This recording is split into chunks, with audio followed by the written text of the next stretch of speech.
equivoqué al momento de invitar a Gerardo Nieto, al maestro Dionisio y obviamente a ti, presidente, por estar aquí presentes y acompañarnos el día de hoy. Muchísimas gracias, estimados todos, por estar aquí presentes y le cedo el uso de la voz a mi presidente nacional, Adrián Ojeda. Gracias, presidente Piquet. Muy buenas noches a todas, a todos. Por un lado, me da mucho gusto ver nombres y caras de todos ustedes, amigas y amigos, pero tengo que confesarles que también siento un nudo en la garganta porque pues este tipo de pláticas las hubiéramos tenido de manera presencial si no fuera por este bicho raro. Lo único que me consuela, aunque me robó el coronavirus, entre muchas otras cosas, la oportunidad de viajar todo este año, pero me queda el consuelo de que el 2019 lo exprimimos al máximo y no dejamos de estar juntos en una sola de las reuniones a la cual hicieron favor de invitarnos a NADE Nacional y yo con la representación del colegio. Así que a unas ya semanas, ya en la recta final de mi presidencia, de la gestión de este consejo directivo, pues cerramos con broche de oro y estamos aquí compartiendo con todos ustedes este tema importantísimo en materia ética, efectivamente, para lograr ese objetivo que anunció nuestro presidente Jorge Piquet y el vicepresidente en el aniversario de los 35 años de ANADE Baja California, con ese objetivo que se trazaron y que, pues, efectivamente, dentro de todo lo malo que platicábamos ahorita del coronavirus, pues una parte es esta facilidad para prepararnos y capacitarnos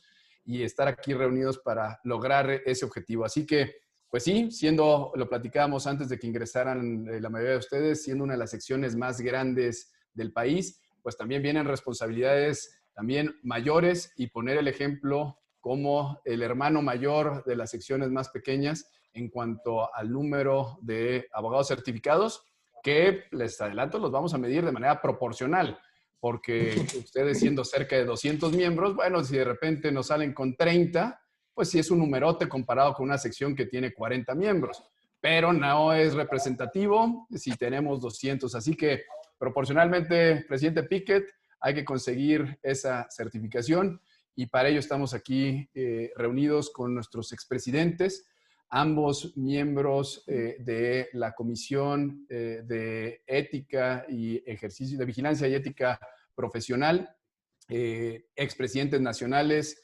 Dionisio Key, que además fue el promotor, como escucharon ustedes la semana pasada en la conmemoración de los 35 años de la sección, fue el promotor de que exista esta sección Baja California.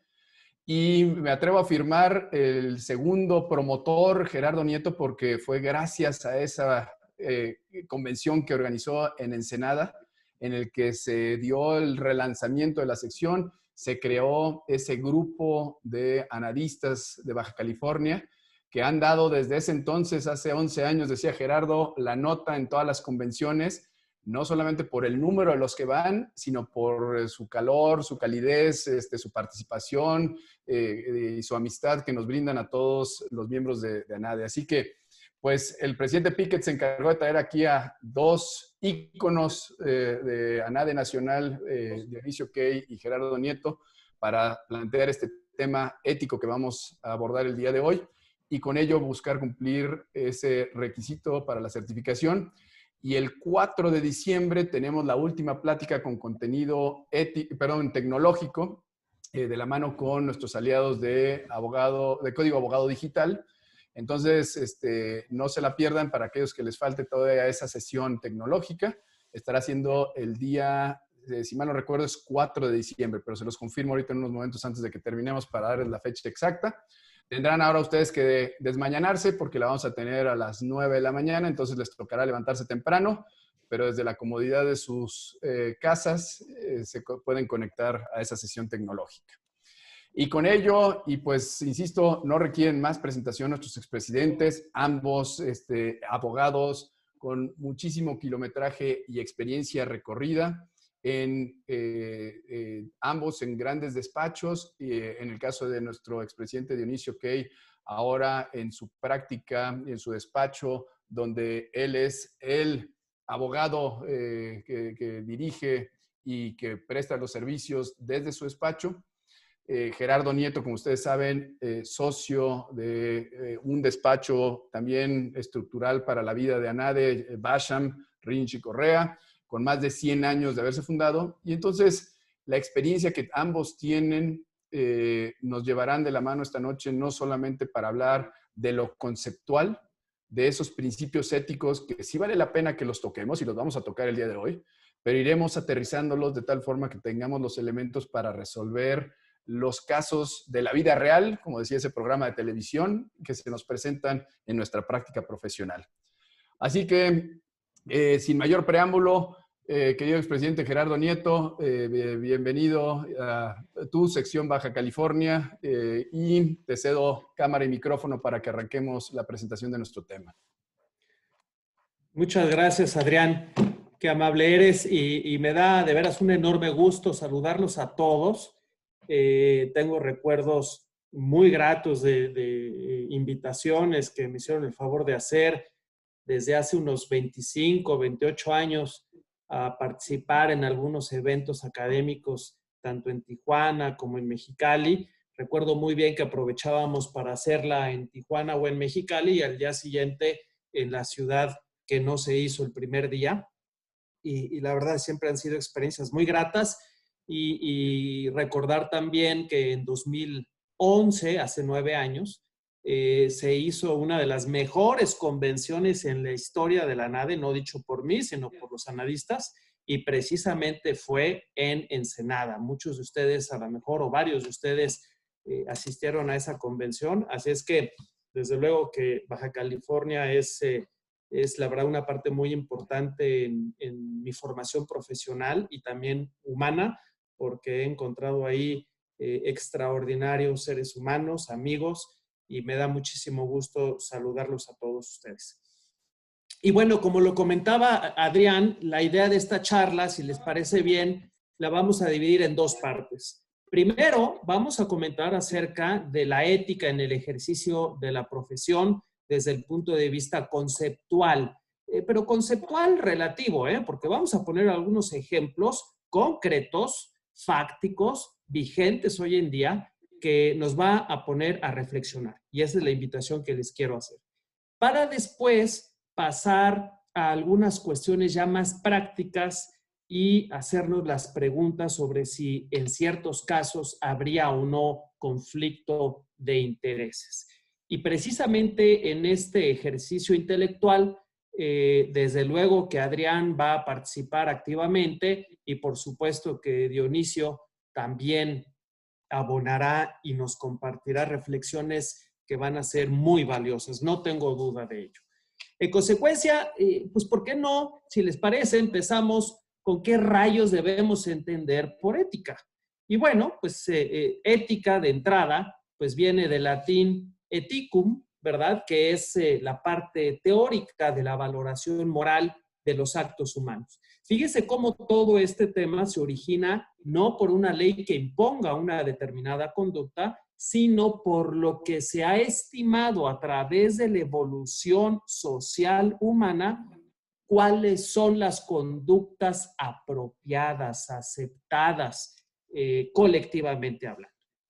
Y si este principio ético lo aplicamos ya a alguna de las ramas o de las actividades productivas del ser humano en sociedad, pues va a ser aquel conjunto de principios y normas morales que regulan esas actividades humanas. En consecuencia, todos recordamos en los primeros años de la carrera, cuando veíamos temas, recuerdo bien, introducción al estudio del derecho, que siempre he dicho que es un tema que debía llevarse en octavo o noveno semestre, porque es un tema muy filosófico. Muchos llevamos el libro de García Maínez, tal vez algunos de ustedes también, y había conflictos entre la norma jurídica y la moral, usos y costumbres, en fin.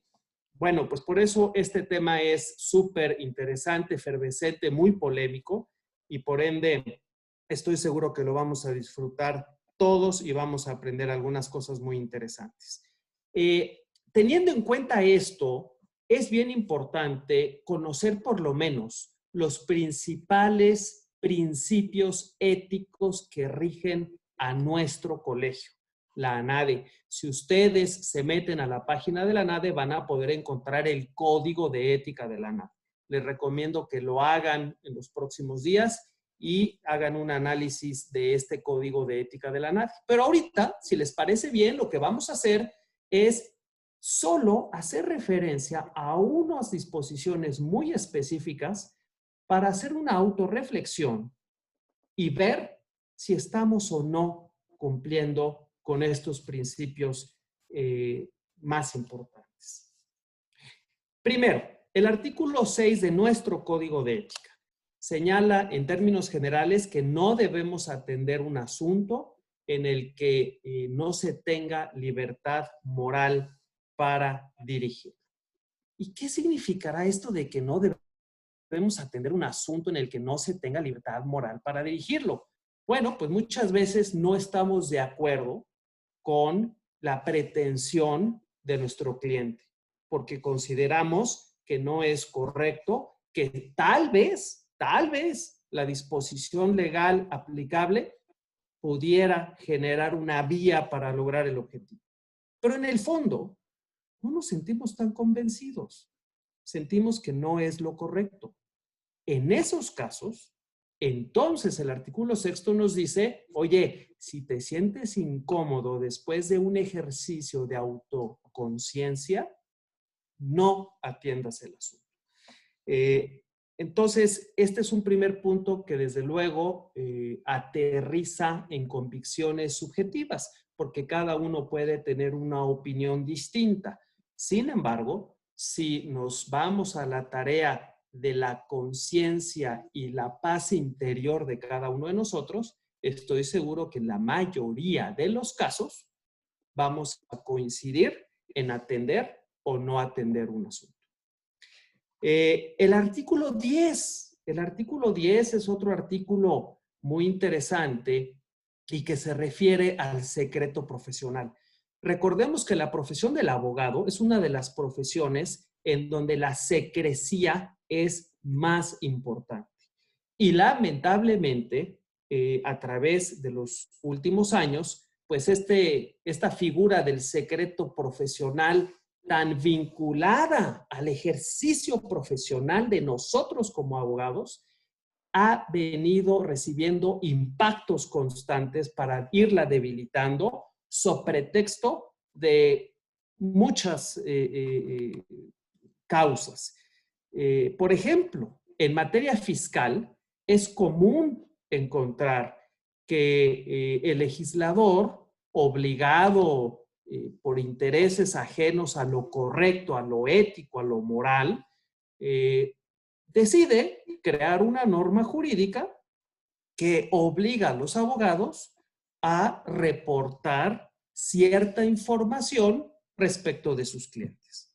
Desde mi punto de vista, ese tipo de disposiciones, habría que analizar cada caso, podrían ser violatorias de este principio.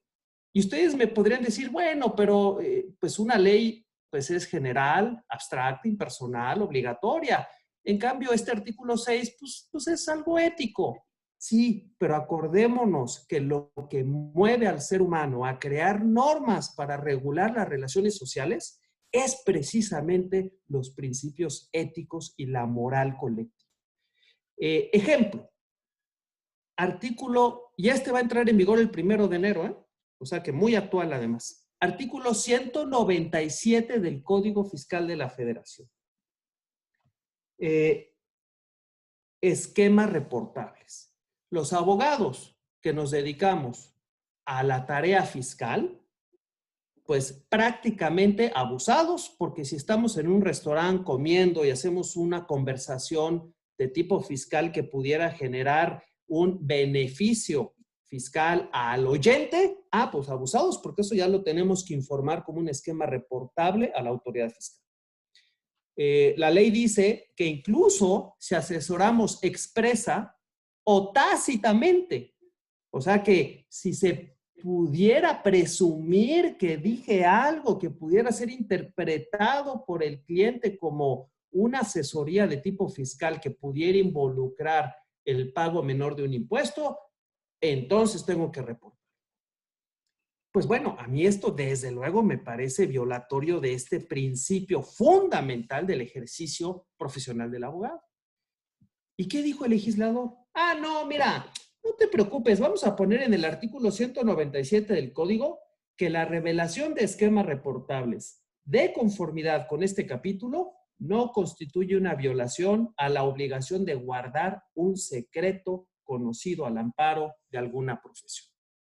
Pues francamente, desde mi punto de vista, esta porción normativa es totalmente inconstitucional, porque primero está la moral, los principios éticos, y luego está el establecer en la ley que esto no se va a considerar como violatorio de este principio. Claro, yo entiendo que en ciertos casos habrá que informar ciertas circunstancias, pero por favor, una conversación en un restaurante, que alguien haya escuchado y que haya interpretado que yo dije que a lo mejor bajo esta interpretación se podía pagar un impuesto en menor cantidad y que por ese simple hecho tengo que ir y pagarlo y si no me multan por casi 1 millón de pesos en lo personal. Ah, caray. Esto ya como que se parece un poquito a la Gestapo. Pero hablando específicamente de este principio, pues me parece que desde luego es algo indebido. Y esto es lo que precisamente señala este artículo del Código Fiscal, en mi opinión, en contravención a nuestro artículo 10 del Código de Ética.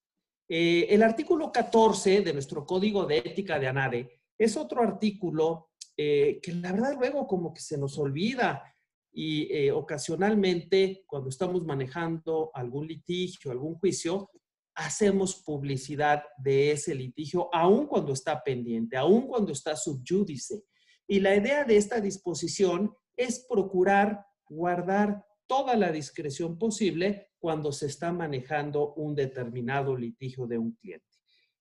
Hay ciertos casos en que debiéramos de informar algo al respecto, y así lo establece el Código de Ética, pero deben de ser excepciones a la regla, ¿no? En principio, no debemos de difundir este tipo de información. A veces, francamente, es común encontrar en revistas especializadas en cualquier rama del derecho, pues que hay artículos que preparan abogados con información ya más sensible respecto de un determinado tema, de un litigio que están llevando y que todavía ni siquiera concluye. Entonces, me parece que hay que ser muy sensibles y ser muy prudentes en este tipo de situaciones. Y mi querido Gerardo, como Claro. acordamos que nos íbamos a interrumpir, para decirlo muy claro aquí a todos nuestros analistas, no se vale litigar en medios. Es decir, ni contra el SAT, ni contra otro particular. En nuestro Código de Ética, este artículo 14, corrígeme si me equivoco, pero se traduce en no se vale litigar en medios. Para eso están los tribunales. Y litigamos en medios y se gana y se pierde. Después se puede informar, pero no se vale ejercer una presión mediática sobre la contraparte, sea la contraparte que sea. Es correcto. Así es. Y miren ustedes qué interesante. Aquí viene incluso una disposición constitucional, que me vale gorro que sea constitucional, pero es violatorio de un principio moral y ético de todos nosotros. Fíjense nada más lo que dice el artículo 21 de nuestro Código de Ética. Tenemos que luchar como analistas, como abogados, para que el nombramiento de jueces se deba solo a la aptitud para el cargo y no a consideraciones políticas o ligas personales. No se rían, ya vi que se están riendo, ¿no? Ya. ¿Qué dice el artículo 96 constitucional? No, pues el artículo 96 dice que el presidente de la República va a proponer un candidato para ser ministro al Senado. Y el Senado pues ya definirá, ¿no? Entrevistará y definirá. Y si el Senado en 30 días no resuelve, entonces el presidente designa a quien quiera. ¿Qué es eso? Por eso tenemos a la Suprema Corte que tenemos. Por eso de los 11 integrantes, por lo menos la mitad son personas que no tienen la capacidad para estar ahí y claramente resuelven no en función de un criterio jurídico objetivo. Imagínense, ¿qué tiene que hacer el presidente de la República proponiendo a quién va a ser ministro? Nada, en absoluto.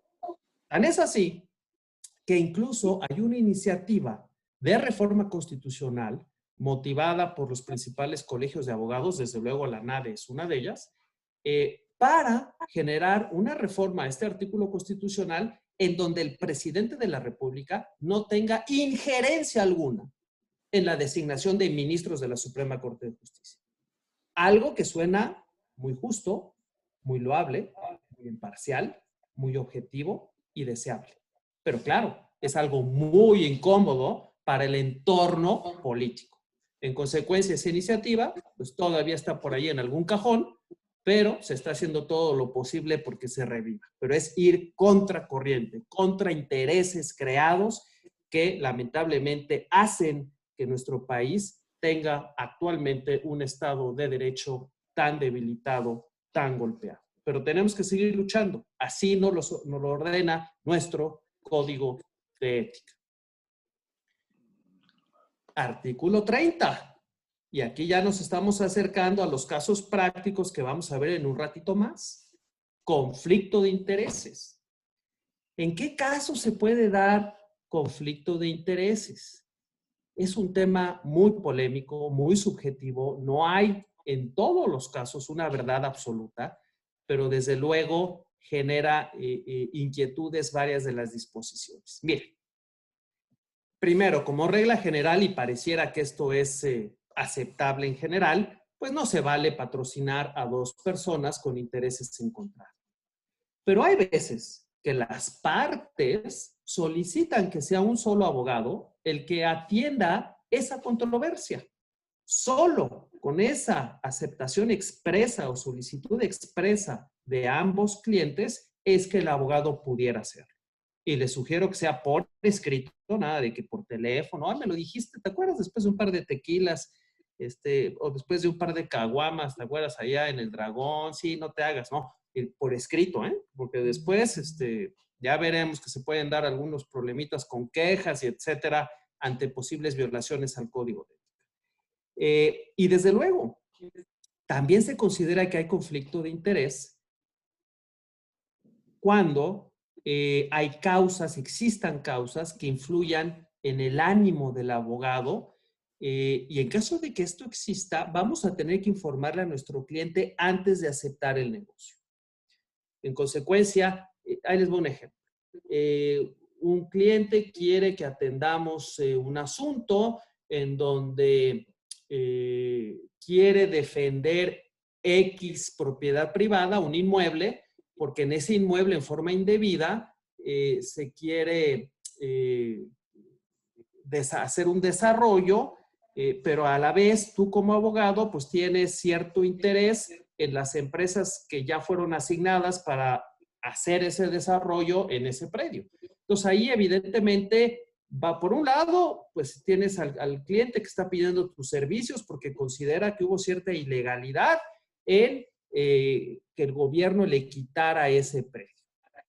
Y por otro lado, tú tienes interés porque fuiste la empresa asignada para desarrollar en ese predio el propósito que se tenía. En consecuencia, habrá que ser muy sensibles para definir si es correcto o no llevar este asunto. Y en caso de duda, habrá que decírselo al cliente antes de aceptar el negocio. No sé si aquí Denis y Adrián quisieran complementar con alguna reflexión.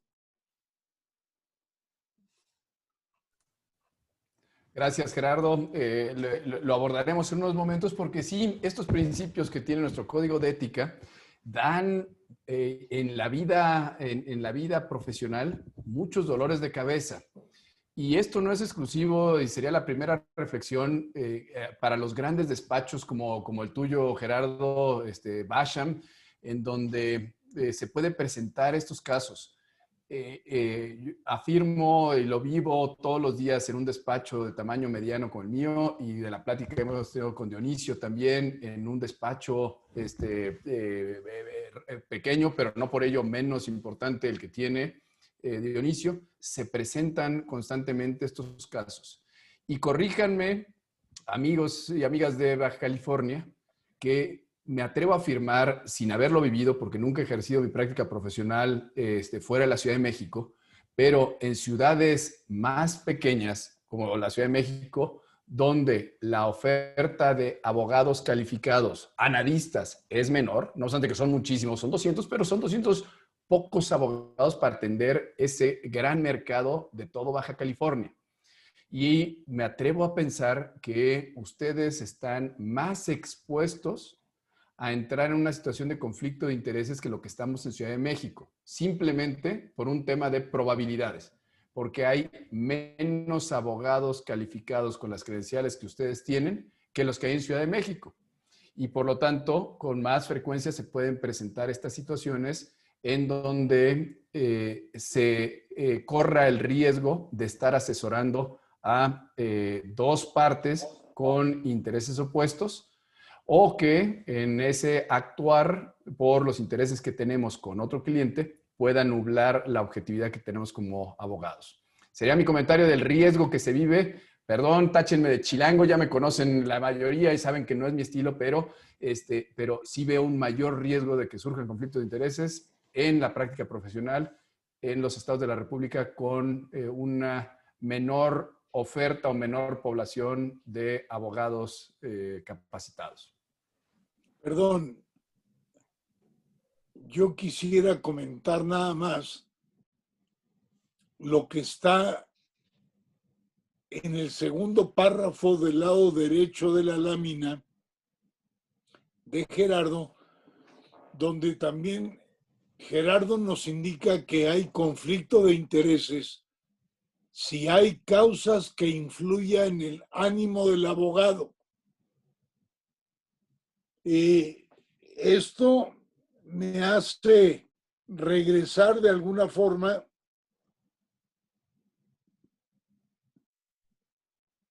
a la primera lámina que proyectó Gerardo, donde dice no deberá atender un asunto en el que no tenga libertad moral para dirigirlo.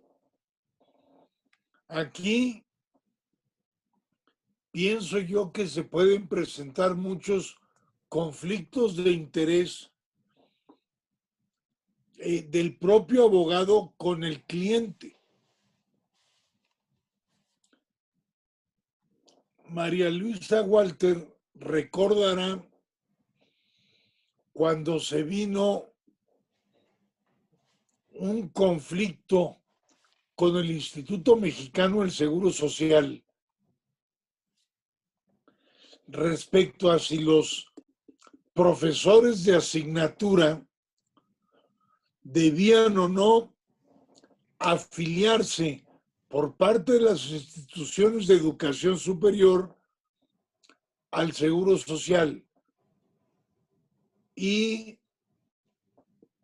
no sé si el CETIS, pero sí sé que muchas universidades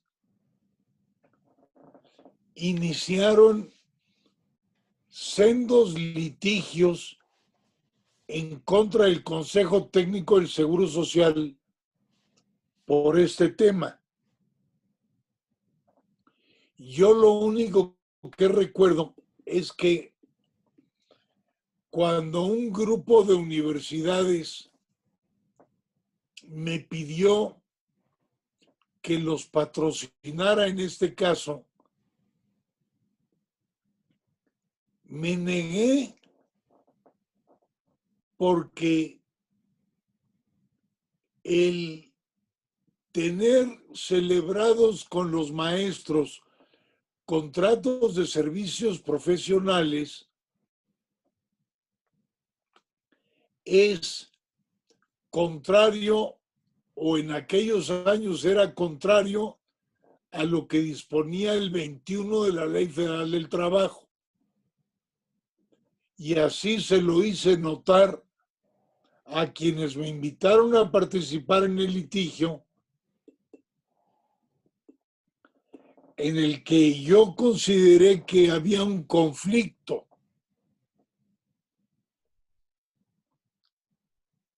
Porque no tenía yo la libertad moral para dirigir el asunto dado que, pues vamos, yo creía en la Ley Federal del Trabajo, no en el Código Civil.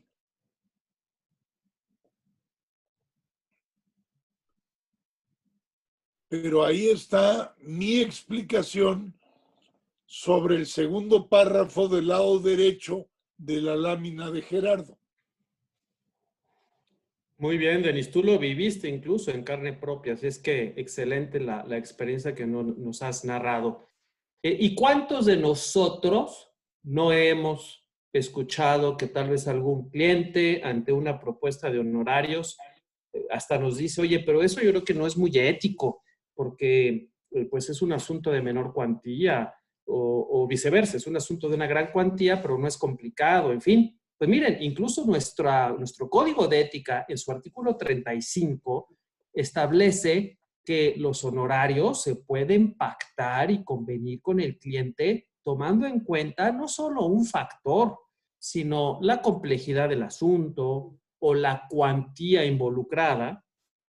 Muchas veces algunos clientes dicen, oye, pues mira, este asunto implica 130 millones de pesos, que es mucho dinero, pero es clarísimo que la autoridad está equivocada. Entonces, pues, está fácil, ¿no? Entonces, oye, pero la responsabilidad de llevar un asunto cuyo valor asciende a 130 millones de pesos, no la podemos comparar con la responsabilidad que implica llevar un asunto de una cuantía de 500,000 pesos o de 100,000 pesos. En consecuencia, de acuerdo a nuestro código de ética, también es factible el poder proponer honorarios en función de la cuantía, de la complejidad, en base a tiempo, desde luego también. Mucho se ha dicho a través de los años y corrientes van y corrientes vienen. Que por tiempo ya no, que porque las empresas necesitan un presupuesto para efectos de sus estados financieros pro forma o proyectados hacia el futuro, y cuando es por tiempo, pues no se puede ni definir. En fin, en otras ocasiones se ha dicho es la mejor forma de poder evaluar el tiempo o el trabajo de un abogado, revisando muy bien los reportes de sus tiempos. E insisto, unos van y otros vienen. El caso es que el tiempo por hora sigue siendo un elemento a considerar. Ciertamente algunas empresas ya prefieren un honorario fijo, dividido en 2 o 3 parcialidades, lo cual también es válido, pero desde el punto de vista de ética y moral, también es perfectamente válido convenir honorarios en función del tiempo empleado. Seguro a muchos de los que, o a varios de los que nos están escuchando y viendo, les ha pasado que se les presenta la oportunidad de manejar un determinado asunto, pero si aceptan manejar ese asunto, por exclusión no van a poder manejar algunos otros asuntos que pudieran tal vez manejar. Este tipo de situación también es válido considerarlo en el honorario que se le propone al cliente. Algunos clientes incluso piden exclusividad. Bueno, pues si puede haber exclusividad respecto de empresas que se dedican a un determinado giro y solo puedo atender a la empresa A porque así me lo pide, es válido. Pero también es válido decirle que esa exclusividad pues también tiene un precio, porque yo no puedo atender otros asuntos de empresas del mismo giro, aún cuando considere que ese servicio que me están solicitando no implica un conflicto de interés.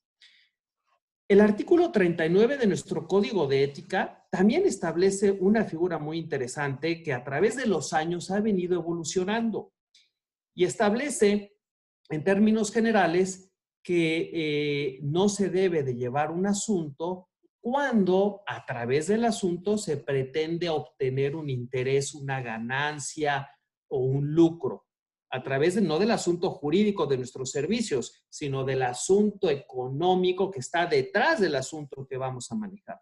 Ejemplo,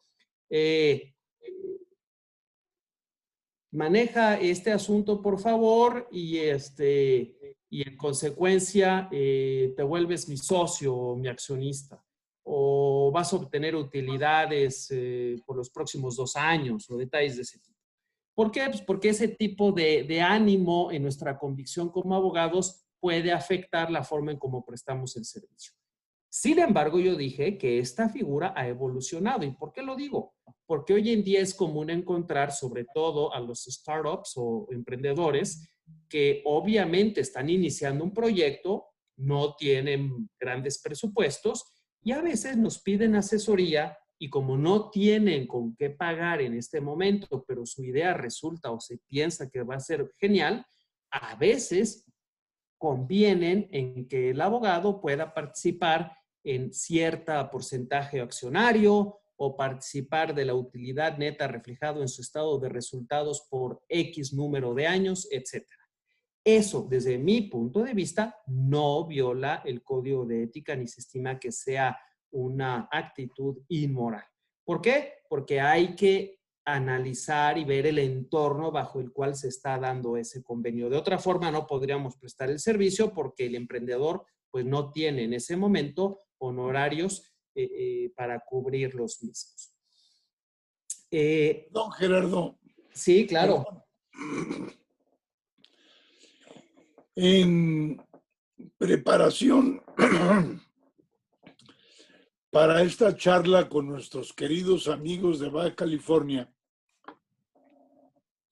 estaba yo consultando el Código de Ética del Consejo General de la Abogacía Española y encontré una referencia al cobro de honorarios o a la fijación de los honorarios que no está contemplado en nuestras láminas. Y quizá por la especialidad en España no se considera ético el cotizar honorarios por lo que en derecho fiscal se llama ahorro fiscal. Y dicen los comentarios a este código de ética que los abogados no generamos ahorros fiscales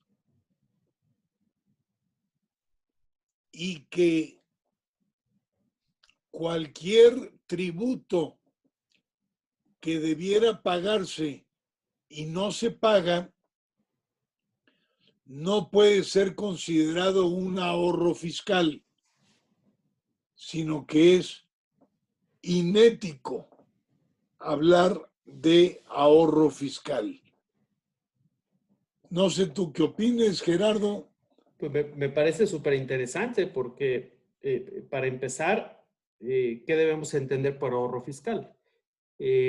Imaginemos, y en Baja California existió, muchos de ustedes han de acordar que allá por los 90s apareció un impuesto sobre actividades mercantiles e industriales en el estado de Baja California. Y fue un impuesto contenido en la ley, en la entonces Ley de Hacienda del estado de Baja California, un impuesto estatal, que en mi opinión violaba diversos principios constitucionales. Hubo un montón de amparos que se presentaron ante los jueces de distrito ahí en Baja California, y a la postre se declaró inconstitucional el impuesto por la Suprema Corte de Justicia. Las empresas, algunas pagaron y luego pues pidieron su devolución, otras no pagaron. Eso lo debiéramos considerar un ahorro fiscal. Y lo comento porque tú dijiste que de acuerdo a los comentarios de este código de la abogacía o del Consejo de la Abogacía en España, se entiende por ahorro fiscal, no se entiende por ahorro fiscal lo que se debería de pagar y no se paga. Bueno, pues aquí se debería de pagar conforme a la ley secundaria, pero finalmente gracias a un litigio no lo pagaste. ¿Eso es un ahorro fiscal? No lo sé, no estoy afirmando, simplemente creo que hay espacio para la reflexión. Segundo punto, ¿dónde ponemos la línea entre ahorro fiscal y un porcentaje de honorario al éxito. Hay veces que convenimos con el cliente en un honorario al éxito adicional al honorario por llevar X asunto. Ese honorario al éxito normalmente, y creo que esto no lo podríamos negar, lo definimos y lo convenimos en base a la contingencia del asunto. Al grado de que si la contingencia es moderada, discreta, pues ni siquiera aguanta un honorario al éxito. ¿Eso se entendería como un ahorro fiscal o de otro tipo? ¿O no? En fin, creo que hay espacio para la reflexión y no estoy tan seguro que pudiéramos considerar en forma tan absoluta como que pactar honorarios al éxito, si es que esto pudiera abarcar el término ahorro fiscal, sería antiético. Creo que no, creo que sería caso por caso y es un tema, como muchos otros, súper debatibles y seguramente al final varios de los que nos escuchan nos podrán dar su punto de vista. Pero miren este que bien, este es súper interesante. Vean nada más. Artículo 50 de nuestro Código de Ética, que por cierto fue reformado hace como 20 años aproximadamente. Antes del año 2000 más o menos, no se permitía que un abogado se asociara con otros profesionistas no abogados. Todos sabemos que la vida evoluciona, el mundo cambia y entonces se dan asociaciones entre ingenieros, abogados, contadores, administradores, economistas. En consecuencia, pensando que esa evolución también implica ser ciertamente flexible, pero sin que se interprete como que estamos cediendo a que se viole algún principio ético-moral, se ajustó este artículo 50 y permite la asociación de abogados con otros profesionales que no sean del derecho. Pero hay algo bien importante que dice este artículo 50 y dice que los profesionales con los que se asocia el abogado, profesionales que no son abogados, no pueden bajo ninguna circunstancia, y de eso el abogado tiene la obligación de hacer que se cumpla, no pueden ostentarse como responsables del área legal. Muchos hemos visto, nos han entregado, tenemos tarjetas personales, por ejemplo, de contadores públicos, de despachos grandes, y que abajo dice socio líder de servicios legales o servicios legales e impuestos. Además, como si fueran dos cosas diferentes, no es exactamente lo mismo. Impuesto y ley es lo mismo. ¿Cómo es posible que permitamos que contadores públicos o administradores o economistas se ostenten como los responsables del área legal de la sociedad donde yo, abogado, soy socio? Y esto a veces lo estamos violando. Recordemos que tenemos esa obligación de no permitir que aquel socio no abogado se ostente como responsable del área legal y francamente a mí me parece muy apropiado porque no podemos ceder y debilitar el ejercicio de nuestra profesión, incluso desde un punto de vista de imagen y de difusión, a permitir que una persona que no es abogado pues sea el que dirige el área legal de la sociedad de donde yo, abogado, soy socio. Eso nada más no lo puedo entender. Y eso, lamentablemente, lo vemos muy común, muy común. Estos artículos son solo algunos. Se me ocurre, Gerardo, válido el que podamos citar en esta charla que esta, pues no sé si llamarle prohibición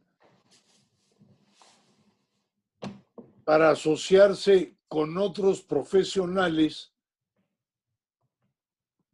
la trajo a colación hace ya más de 20 años la Sarbanes-Oxley Act en Estados Unidos.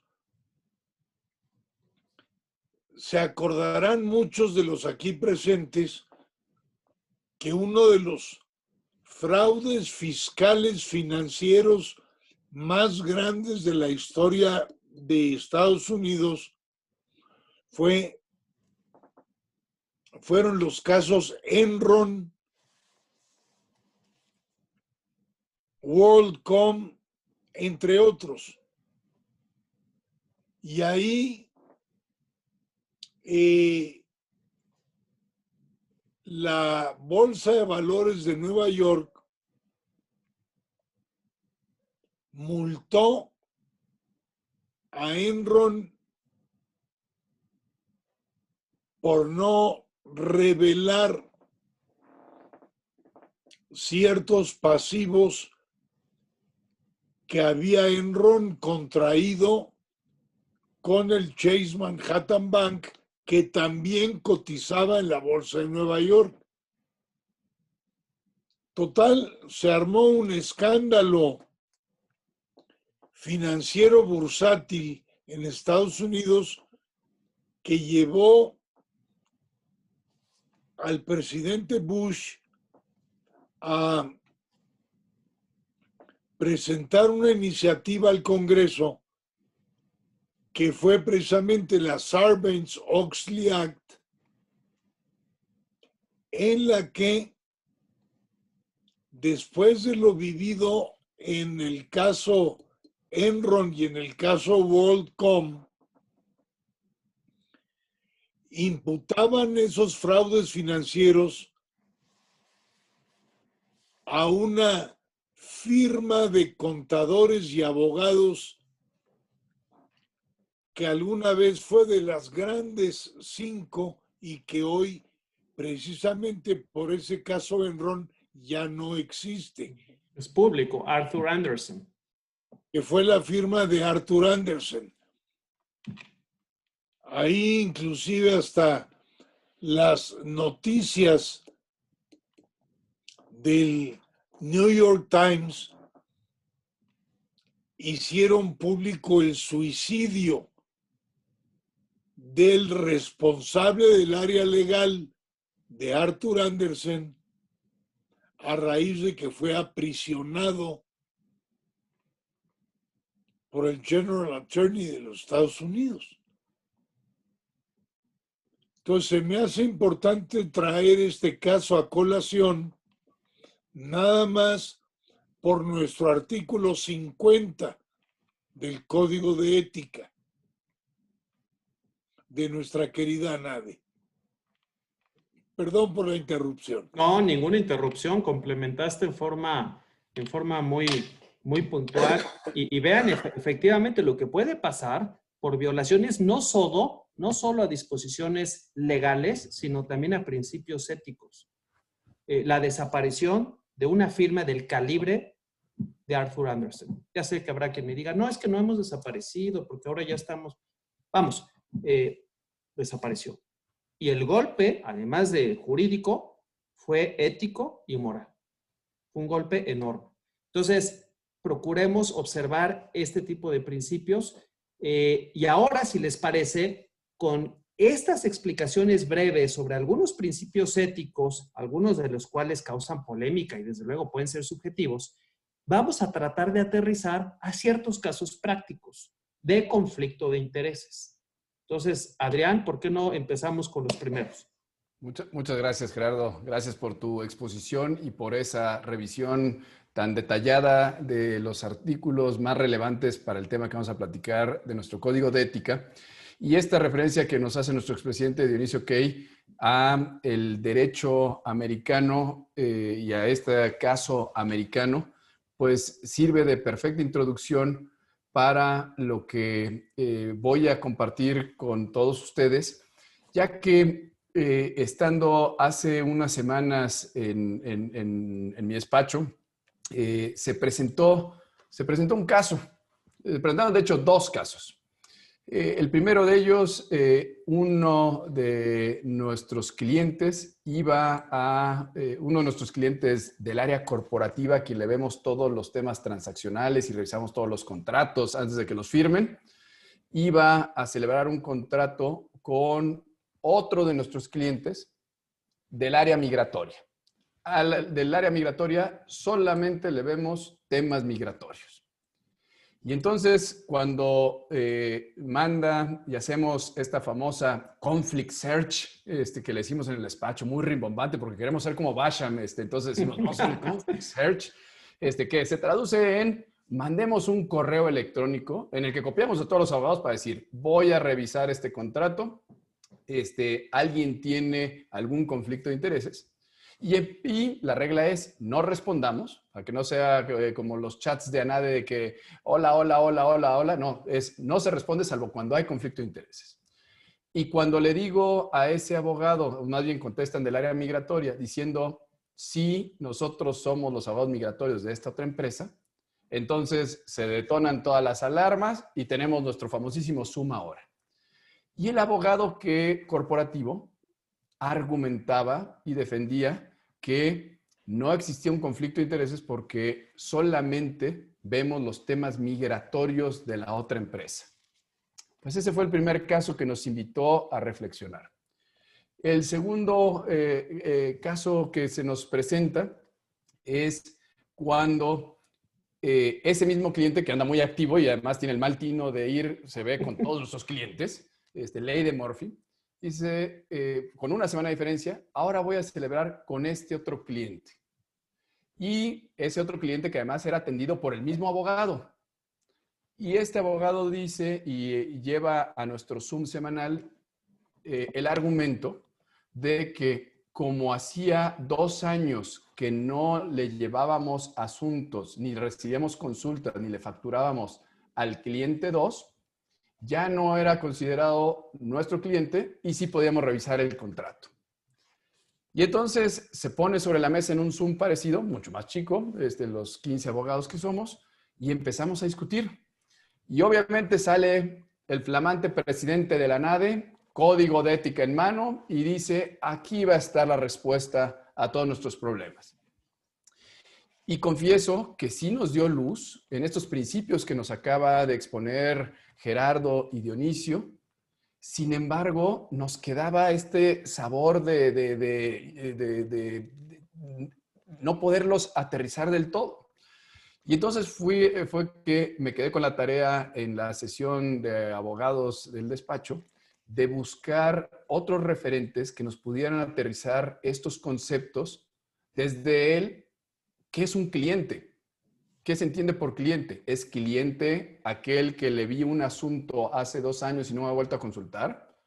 ¿O ya dejó de ser cliente y entonces ya no existe conflicto de intereses? ¿Es cliente o existe este conflicto de intereses cuando solo le veo los temas migratorios y no sé nada más de este cliente y solo? ¿O sí lo tengo?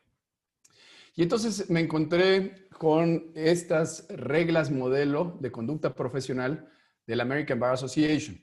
Otra vez, no es que sea yo malinchista y digo, ay, bueno, ellos sí saben. No, lo que pasa es que han tenido más tiempo porque la primera versión de estas reglas modelos viene desde 1890 y pico de la American Bar Association, con reformas en 1903, y estas reglas modelo vienen de 1989 y las van actualizando.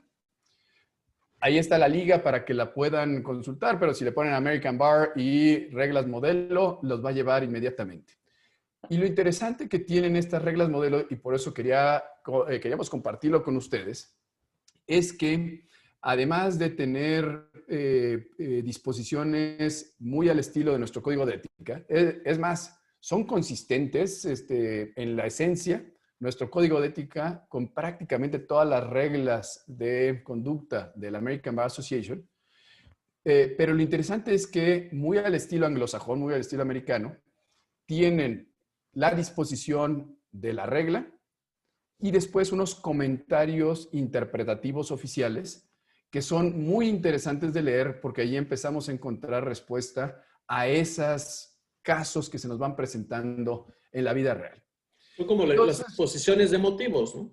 Como exposiciones de motivos. Algo muy similar sucede, por ejemplo, en los tratados para evitar la doble tributación, que tienen un convenio modelo, que es el famoso convenio modelo de la OCDE, o el de la ONU, o el fin, pero el más común es el de la OCDE. Y el libro que uno puede adquirir, donde está ese convenio modelo, el convenio modelo pues son 12 páginas.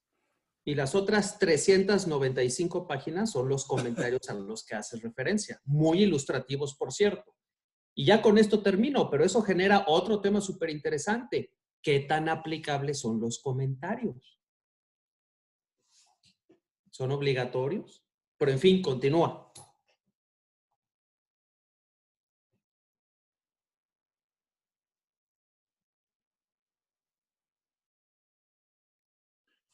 Quizá los comentarios, Gerardo, no son obligatorios, pero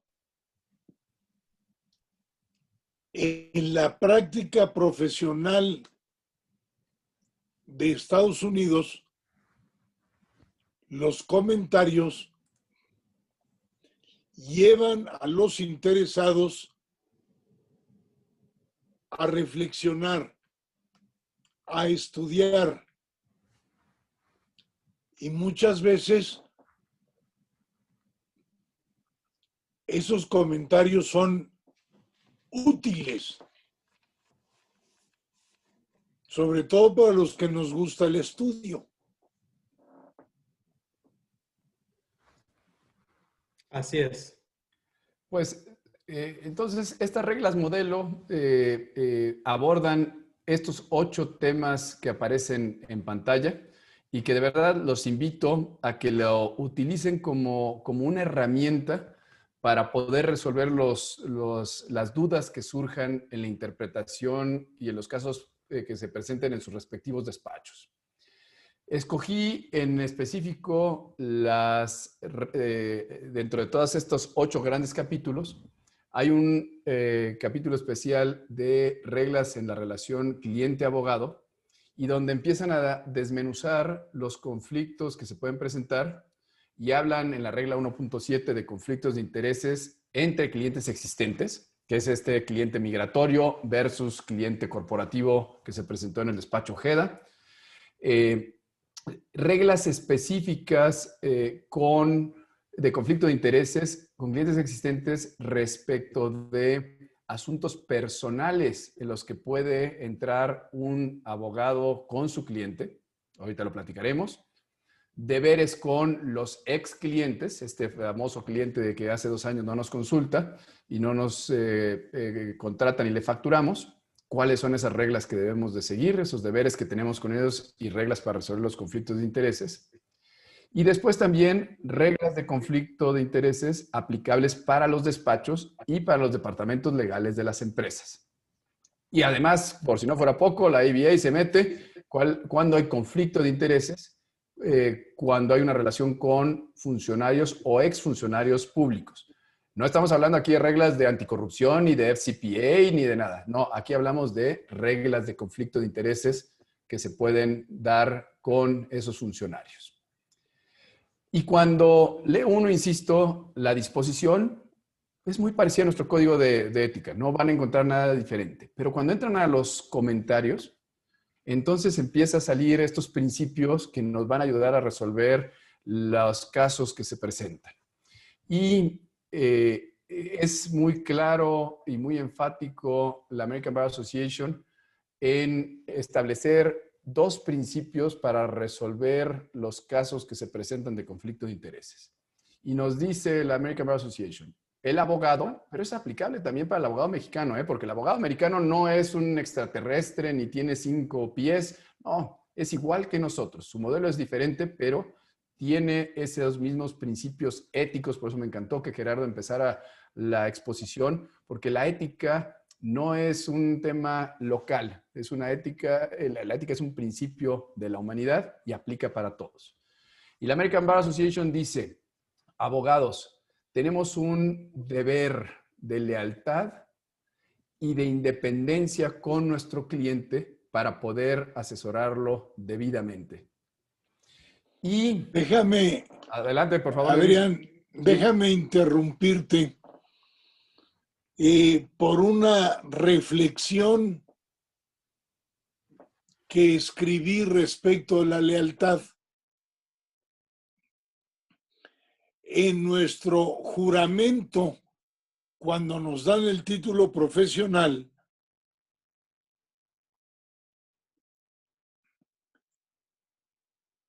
se nos dice que se pone en nuestras manos la defensa de la libertad, el patrimonio y el honor de nuestros clientes. Y esto nos hace reflexionar sobre si nuestros clientes confían no solo en nuestro deber, sino también, y acaso más bien, en nuestra lealtad y honradez. Sin duda, sin duda. Así hay que reconocerlo, y reconozcamos también la capacidad que tenemos los abogados, este entrenamiento y las habilidades que nos genera tanto desde la escuela como nuestra práctica profesional, que cuando lo combinamos, déjenme decirlo así, esta capacidad argumentativa que tenemos, y que cuando lo sumamos a la confianza que deposita el cliente con nosotros, porque ustedes se lo dirán de diferentes maneras, pero todos les decimos en algún momento al cliente: necesito que me digas la verdad. Para poder asesorarte correctamente, necesito que me digas todo y que te desnudes frente a mí. Y esa relación entonces nos pone en una posición de desequilibrio, y que hay que tenerlo en cuenta, sobre todo cuando vamos a entrar en una relación más allá de la jurídica con nuestro cliente, que es cuando se presentan otra vez posibles conflictos de intereses con el cliente. Y así nos vamos a la regla 1.7, que nos establece claramente que hay conflicto de intereses. Ya lo decía el código de ANADE, ¿eh? No es nada nuevo, simplemente con otras palabras. Pero hay un conflicto de intereses, según la American Bar Association, cuando en la representación o la asesoría a un cliente tiene un efecto adverso o negativo en otro cliente o ex cliente. Y también hay conflicto de intereses cuando existe el riesgo que nuestra asesoría, nuestra representación al cliente se vea nublada o limitada por las obligaciones que tenemos con otro cliente, con otro ex cliente, o un tercero, o inclusive otros miembros de nuestro despacho. Y estas reglas, como les decía en la regla 1.9, si no me falla la memoria, nos dice claramente la American Bar Association: esto aplica para los abogados individuales, para cada uno de nosotros como personas físicas, pero también para los despachos de abogados y departamentos legales en su integridad. Y considera que con que en algún miembro de la organización, tanto del despacho como del departamento legal, exista algún conflicto de intereses, eso le aplica para todos los despachos, para todos los miembros del despacho. Entonces, por eso es que es muy importante, y aquí empezamos a aterrizar estos conceptos prácticos, que no importa el tamaño de los departamentos jurídicos de sus empresas, cuando estamos hablando con abogadas y abogados de empresa, o el tamaño de su despacho, queremos sugerirles que, saliendo de esta reunión, implementen este sistema de conflict search, si le quieren llamar elegantemente, o mecanismos para evitar el conflicto de intereses, que no es más que un correo electrónico, o es más, hasta en el mundo de ahora de los chats, un chat con todos los integrantes del despacho, no importa si son 2, 3, 5 o 50, para poder notificar los asuntos que empieza a atender cada una de las áreas del despacho. ¿Qué pasa si se presenta el conflicto de intereses? Lo que nos pide o lo que sugiere la American Bar Association para resolver estos conflictos es que, primero que nada, se haga un examen de conciencia. Estoy seguro que aquí, que mi querido amigo Dionisio va a tener algún comentario profundo como él los tiene siempre. Que se haga un examen de conciencia. Primero, más que como argumentaba el abogado en mi despacho para tratar de defender el honorario, el superasunto que iba a estar, ya lo había cultivado al cliente, ya lo había traído, ya estaba listo. Híjole, primero hagamos un examen de conciencia para que nosotros solitos, al interior, lleguemos a la conclusión de que tenemos la capacidad realmente de emitir una recomendación y llevar a cabo un asesoramiento objetivo al cliente. Ese tiene que ser el primer filtro. Si no pasamos ese, ni sigamos adelante, porque no tiene caso perder el tiempo. Tenemos que estar convencidos. Y eso, en primer lugar, ese examen lo tenemos que hacer en el interior cada uno de nosotros.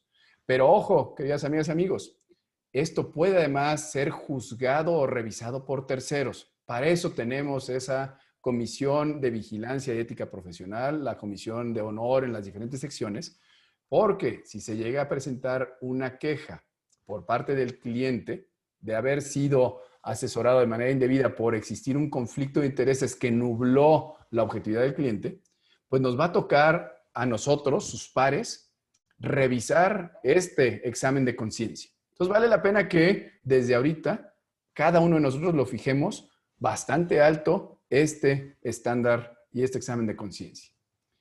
Y el segundo, ya que pasó nuestra prueba interna, entonces tenemos que pedirle a ambos clientes su consentimiento informado y por escrito, de tal forma que nos permitan hacer y llevar a cabo esa recomendación, que es tal cual como Gerardo Nieto nos lo expuso cuando revisábamos el código de ética de ANADE. Hay casos en los cuales plantea la ABA y te lleva otra vez a casos específicos en los comentarios. Por eso es que denle clic en los comentarios, porque ahí van a encontrar todo esto, que ni siquiera el examen de conciencia y el consentimiento informado por escrito de los clientes te salva de que haya conflicto de intereses cuando hay una prohibición legal o la representación en un juicio. No puedo yo ser el abogado del acreedor y del deudor y pretender que con un escrito que me firmen ya los puedo representar, porque eso se llama en México prevaricato. Entonces, no es absoluto la solución a los conflictos de intereses. Hay que tener en cuenta que pueden existir estas prohibiciones de carácter legal en nuestras leyes orgánicas, en nuestras leyes procesales, o lo que sí está terminantemente prohibido es la representación en juicio. Antes de pasar, mi querido Dionisio, en la parte de examen de conciencia, ¿quieres comentarnos algo? Pues sí, la verdad es que muchas veces nos sorprende que el dinero nuble la conciencia. Y cuando se viven crisis como la que estamos viviendo nosotros, no va a faltar quien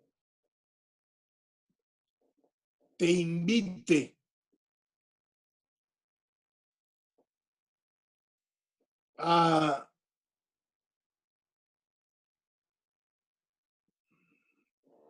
pues no sé, violar este principio de conflicto de intereses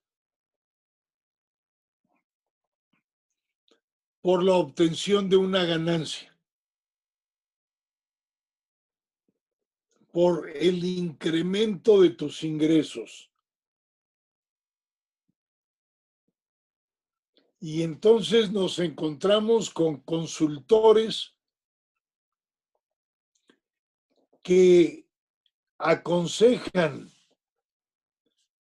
ampliar el contenido y alcance de un encargo ya recibido para reportarte mayores ingresos.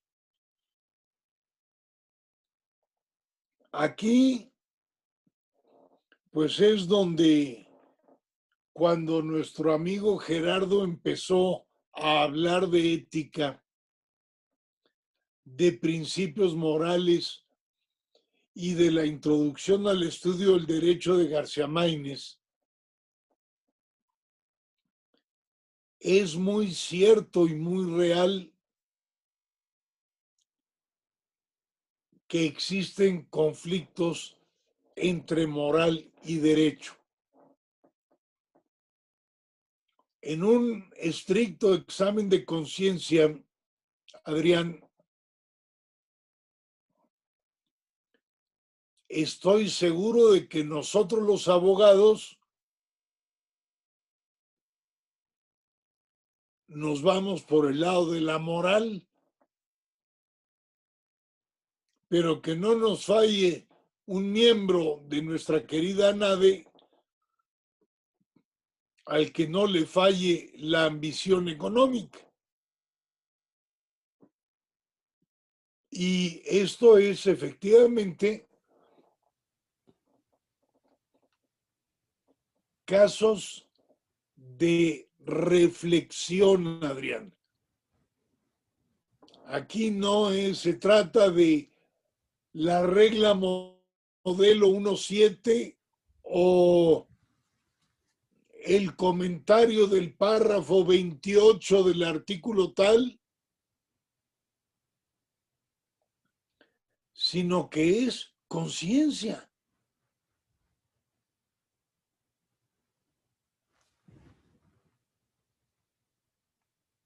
Coincido totalmente contigo.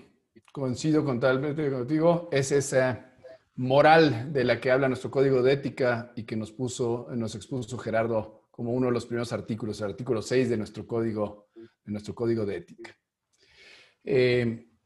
Ya también lo mencionó Gerardo, cuando vayamos, después de pasar este examen de conciencia muy cuidadoso que debemos hacer, si vamos a solicitarle a los clientes que nos den su consentimiento informado, bueno, pues la American Bar Association otra vez nos pone un referente y nos dice cómo debe ser redactado ese consentimiento informado, el cual, como bien lo mencionaba Gerardo, tiene que ser por escrito para que tengamos no solamente la prueba, porque aquí otra vez volvemos a este examen de conciencia.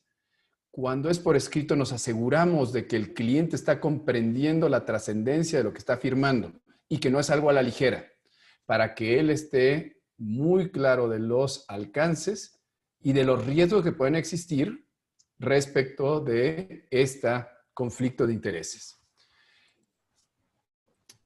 Y esto que suena tan extraño y uno puede estar pensando, bueno, eso no pasa, Adrián, pero a ver, ¿qué loco se echa a representar al acreedor y al deudor en juicio? Bueno, pues platicaba yo al principio de un par de ejemplos que se han presentado en el despacho, donde pues empiezan estas fuerzas a tensar el juicio, ¿en qué sentido? Porque pues, nos cuesta mucho trabajo a todos generar los clientes, trabajar a los clientes y cobrarle a los clientes y que nos paguen.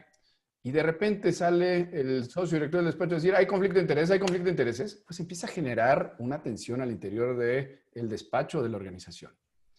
Pero hay otros casos, quizá no tan evidentes, donde a todos los que somos abogados de empresa, y que nos sucede con toda frecuencia, no importa si somos fiscalistas, si somos laboralistas, de repente nos invitan y nos dicen, oye, Adrián, fíjate que quiero, por favor, que nos asesores para constituir una sociedad, porque vamos a arrancar un nuevo proyecto, estos de emprendedores que decía Gerardo, un startup. Traigo este proyecto padrísimo y quiero que seas el abogado de la empresa. Uy, pues padrísimo. Pero empiezas a tener una serie de reuniones previas con el futuro socio que te invita a la fiesta. Y de repente, cuando llega el momento de conocer a los otros socios, pues puede surgir, no necesariamente, pero con mucha frecuencia surge un conflicto de intereses, porque ambos son socios, ambos quieren y tienen un interés en particular.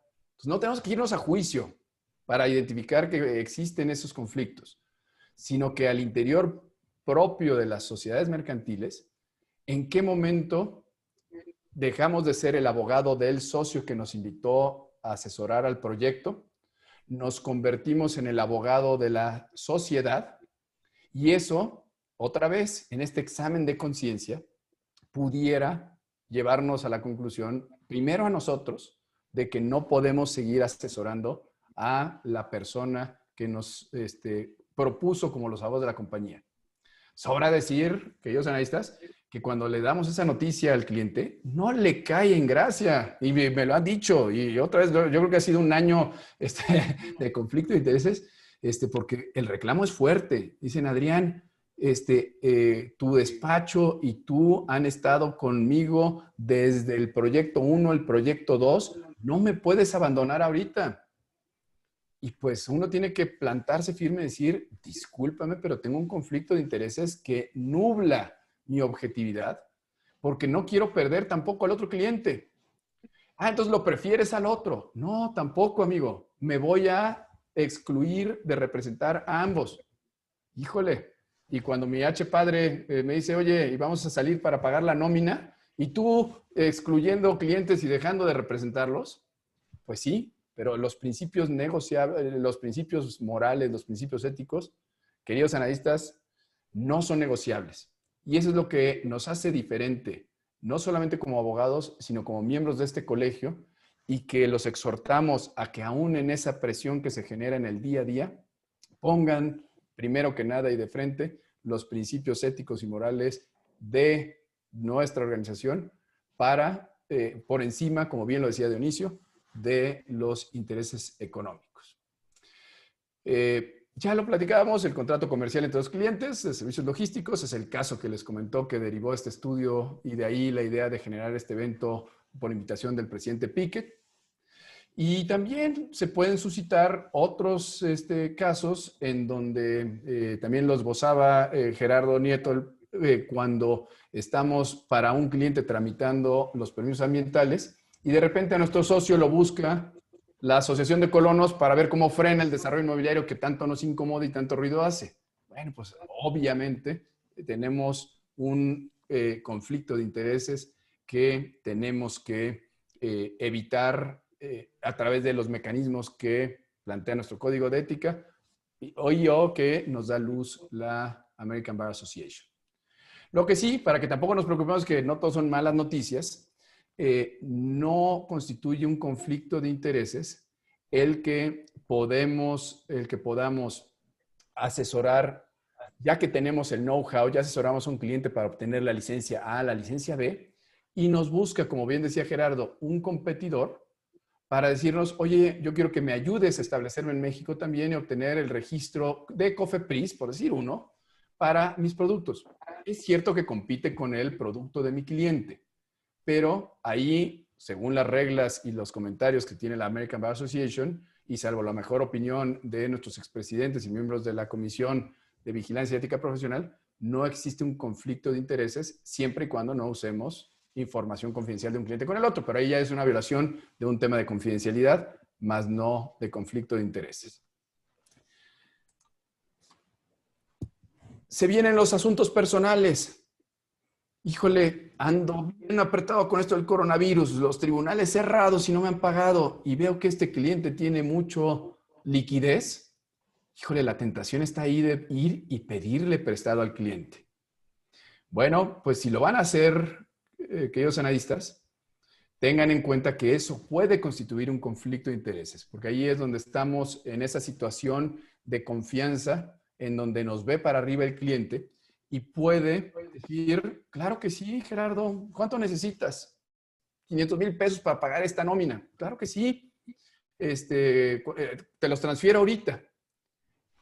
Hay un conflicto de intereses que tenemos que identificar y que lo correcto como abogados es decirle, sí, pero necesitamos que esta operación no solamente la hagamos en términos y condiciones justos y razonables, con un interés de mercado, como si estuviéramos haciendo un estudio de precios de transferencia de los que hacen Gerardo y Dionisio, justos y razonables, y hay que comunicarle al cliente por escrito otra vez, pues que estamos llevando a cabo este proceso y que eso puede nublar el día de mañana nuestro juicio para el momento de asesorarlo. Porque tenemos ahora se convierte en acreedor y eso nos pone en una posición incómoda. Quizá la regla, otra vez yendo a esta conciencia que mencionaba Dionisio, es abstraernos y mejor conseguir los recursos por otro lado para poder mantener la objetividad y esa lealtad. Pero si lo vamos a hacer, tenemos la obligación de recomendarle que antes de darnos el dinero, antes de firmar el contrato que se tiene que firmar o el pagaré, lo consulten con otro abogado. Y ahí es donde empieza esta ironía, donde confían en nosotros, tienen años de trabajar con nosotros y lo estamos recomendando. Bueno, pues lo bonito de ANADE es que para eso tenemos a nuestros amigos anadistas, que con estos principios éticos que hemos platicado el día de hoy, podemos referirle al cliente claramente y decirle, Dionisio, te pido por favor que asesores a este cliente porque tengo conflicto de intereses, ya sea por temas personales o por temas con otro cliente. En el entendido que ahí hay que platicarlo e inclusive documentarlo también. Dionisio, te lo presto a este cliente para que lo asesores en este asunto. Es mi cliente. Lo quiero de regreso. No se vale que si tiene otra consulta, tú la atiendas sin antes preguntarme a mí porque es mi cliente que te estoy pidiendo que me ayudes a resolver. Y para eso sirve ANADE, porque también podemos encontrar un grupo no solamente de amigos, sino de abogados con estándares éticos que nos ayuden a atender a los clientes, a nuestros clientes cuando tengamos conflicto de intereses. Y con eso terminamos a tiempo, mi querido presidente Piquet, 9:28, 7:28 ustedes, para que no me regañes que nos excedimos y quizá nos da oportunidad para un comentario final por parte de mis queridos expresidentes nacionales. Y si hubiera alguna pregunta, y no quiero abusar más de todos los analistas que están aquí conectados, el tema da para hablar durante horas y horas, pero creo que hemos cubierto de manera muy completa estos temas y espero tengan las herramientas para poder resolver algunos de los casos que se presentan. Mi querido Gerardo, ¿algún comentario final en lo que el presidente Piquet prepara si es que tenemos alguna pregunta y está de acuerdo en que nos extendamos un poquito más de la media hora que teníamos? Muchas gracias, Adrián. Miren, básicamente creo que con lo que nos debemos de quedar es con dos palabras. Independencia y espacio, lealtad. Cuando veamos que esos dos conceptos se ponen en riesgo para ver si aceptamos o no atender a un cliente, la respuesta es no. Podrá ser un asunto que nos genere un ingreso muy importante, pero créanme que si después se materializa el riesgo derivado de ese problema ético, vamos a decir, chin, preferiría no tener este problemón, porque además hasta me siento mal sabor de boca, y no tener ese dinero, pero tener paz interior. Entonces, creo que esas dos palabras fundamentales nos van a servir como guía siempre. Lealtad e independencia. Muchas gracias. Gracias, Gerardo. Dionisio, si nos regalas tu comentario final, por favor. Pues no puedo hablar francamente de otra cosa que no sea la conciencia. Porque veo que entre nuestros miembros de mi amada Baja California, ANADE Baja California, hay mucho abogado joven. Y yo que llevo 47 años de mi carrera trabajando con jóvenes, una de las primeras cosas que no encuentro en los jóvenes es la conciencia. No encuentro la reflexibilidad. Y eso pues me preocupa. Me preocupa porque 47 años de profesor, mi querido Adrián,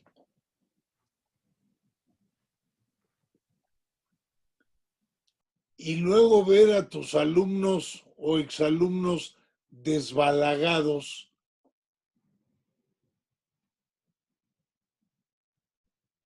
pues a mí verlos desbalagados me remuerde la conciencia, pero a ellos no.